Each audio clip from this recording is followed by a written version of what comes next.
In an age of materialistic thinking, it is almost impossible to explain the nature of any spiritual idea without losing in the act something of its reality. Universal truth does not consent to be caged within a narrow framework of words.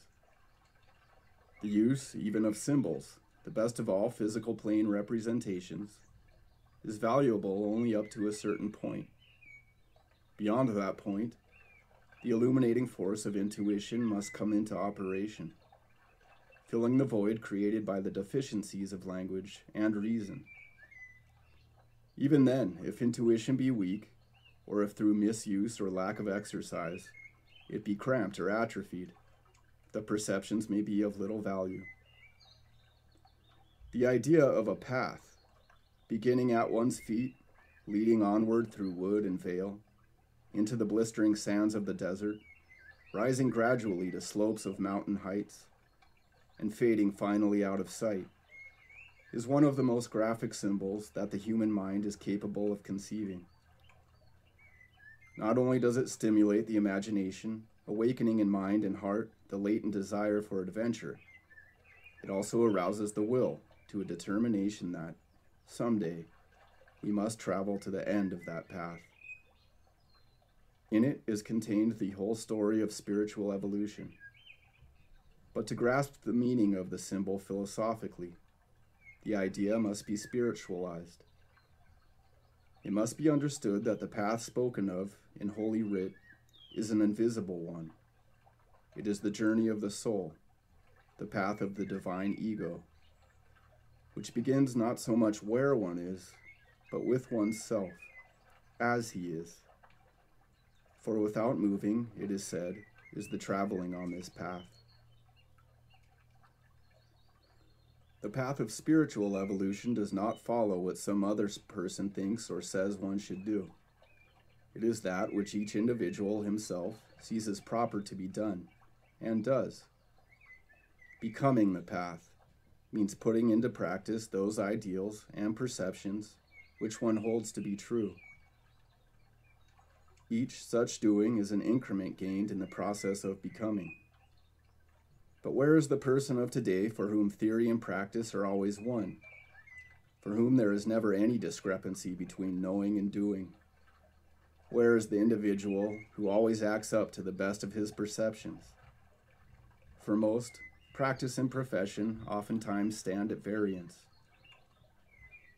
Even St. Paul, an initiate of the early Christian school, expressed the difficulty of keeping his feet firmly on the path when he said, "For the good that I would, I do not, but the evil which I would not, that I do." We may see quite clearly where the path of righteous action lies, but in our inability, or rather lack of determination, to conform, we pursue courses that are sometimes diametrically opposed. Progress in discipleship consists in the closing up of this breach between theory and practice. Men of today find it difficult to understand how the whole course of spiritual evolution can be initiated and completed within the invisible laboratory of man's own nature. So accustomed are we to acting from without instead of from within, to being guided by what other people say or do, or by the cry of public opinion, that we seldom hear, much less follow, the small voice of our own conscience. How is the man of modern learning to be made to understand, for example, that there is a path on which every thought, word, and act is a step, where there are no corners around which he may step aside without being detected? Some, indeed, even among those calling themselves disciples, have been known who sought to indulge their vices without being seen, who attempted to dodge the master's eye by pretending to walk the straight line of virtue when in secret they did not. But on the journey of the soul, deception of this kind is not possible, for Krishna, the charioteer, sits in the chariot with the disciple, looking through the disciple's own eyes. The barriers and pitfalls that line the path of true discipleship are to be found in the inner psychic nature of the man himself, in the desires, habits, and tendencies of his personal ego.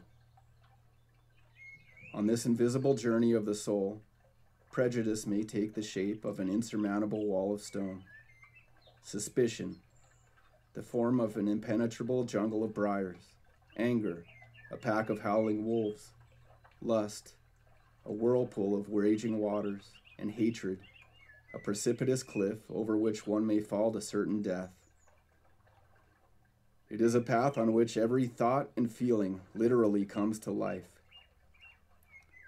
Some there be who attempt to travel this path externally, who are inclined to blame circumstances and conditions for their difficulties, to point the finger of accusation at other people for blocking their road to happiness. But how can any external condition or event prevent a man from acting righteously, if that is his heart's desire? How can any outside power or being thwart one's determination to learn? Progress towards divinity is not measured by the degree that one builds for himself beautiful exterior surroundings, but by the degree that he masters the passion of his lower self. True progress is found in the man who obeys the voice of his conscience, who lives up to the best that he knows in each event.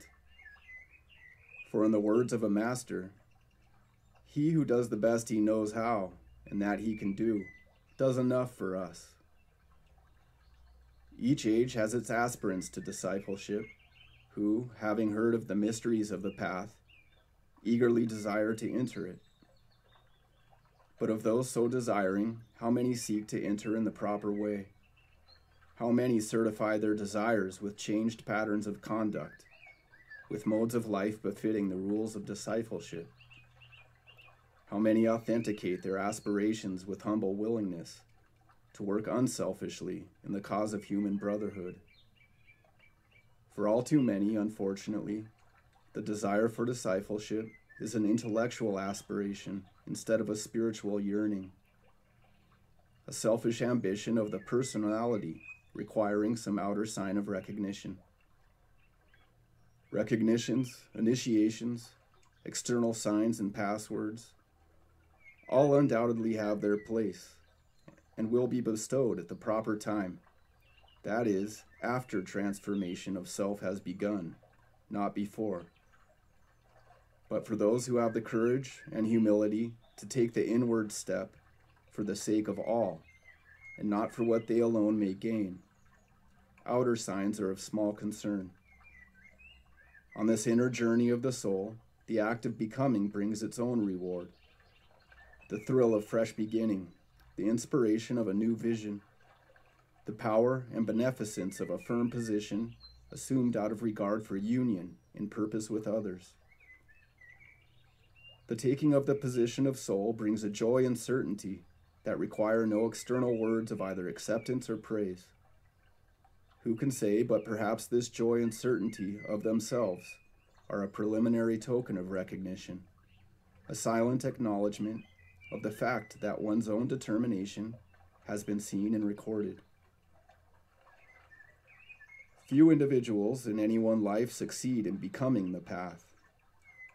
The most that can be said is that, in moments of inspiration, we occasionally skirt its borders. Like children at a parade, we run along the side, filled with awe and astonishment at its beauties, difficulties, dangers, temptations, and promises. But how many actually enter upon it? How many possess the courage and the daring to assume the position of masters in their kingdoms? How many have the determination to at least try to make their thoughts, feelings, and acts conform to the dictates of their highest perceptions. Only such deserve the right to be considered disciples. Only such have the power to create, in the waves of etheric substance, a vortex of shining light. Only such attract the attention of the Master, who sets himself a course of discipline, yet follows the inclinations of the senses, walks at variance with the path. He walks in unison with the path only as he follows his discipline. Who knows he should mortify the mind, yet allows his thoughts to wander, deserts the path. He adheres to the path only as he mortifies the mind. Who plans for himself a course of study, yet suffers old habits to draw him away, fails of becoming the path. He becomes the path only as he pursues his studies. Who knows he should speak the truth, yet faint-heartedly tells a lie, forsakes the path. He becomes the path only as he speaks the truth. Who knows he should arise at a certain time, yet arises an hour later, is off the path. He is on the path only as he arises at his appointed hour. Who knows he should perform certain sacrifices, yet squanders his resources on self, forsakes the path. He adheres to the path only as he performs his sacrifices. Who sees in all things what is proper to be done, yet does it not, fails of becoming the path. He becomes the path only as he acts true to his highest perceptions.